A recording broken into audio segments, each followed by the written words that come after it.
So mbona ulitolewa Kisumu? Kisumu nilitolewa, mimi ni mtu wa long sentence, siwezi kaa jela moja. Mtu amefungwa maisha hawezi kaa jela moja.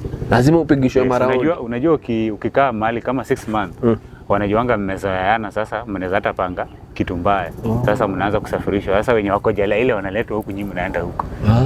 Mnabadilishwa. So nikatolewa hapo nikapelekwa Shimolatewa. Kufika Shimolatewa nikapata biashara yenye iko huko naye. Hiyo siwezani nayo. Biashara gani? Ya kuuza dawa za kulevya. Hao wanauza kete. Kete? Ile ya white, ile yenye inapimwa na grams. Inapimwa na grams. Mbona ukashindwa hiyo biashara? Sasa niliona watu wenye wanatumia hiyo vitu wanaboeka, yani mtu unapata ametumia kitu hadi ameboeka. Sasa nikaona hii yenyewe hata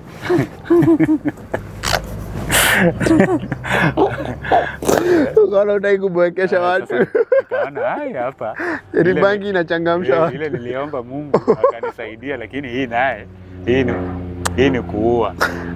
Nikaona juu ile unapata niliingia hivi nikashindwa, watu wameboeka hivi nikashindwa, kwani hawa watu wameboeka aje?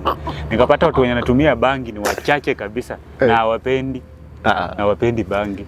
Wanatumia hiyo kete. Sasa wakati nilifika huko nikasema siwezi. Ndio naenda na hizo mix pamoja ndio na nikasema hii siwezi ingilia, acha tu niombe Mungu wangu. Sasa mimi nikaendelea na mambo ya kuomba Mungu. Na sasa hiyo pesa nilienda nayo si nikaitumia kwa sababu sasa nilikuwa nimeshazoea kula chakula ni mchele hiyo cabbage nini, ugali ilikuwa imenishinda kukula. Nikakula hiyo pesa ikaisha.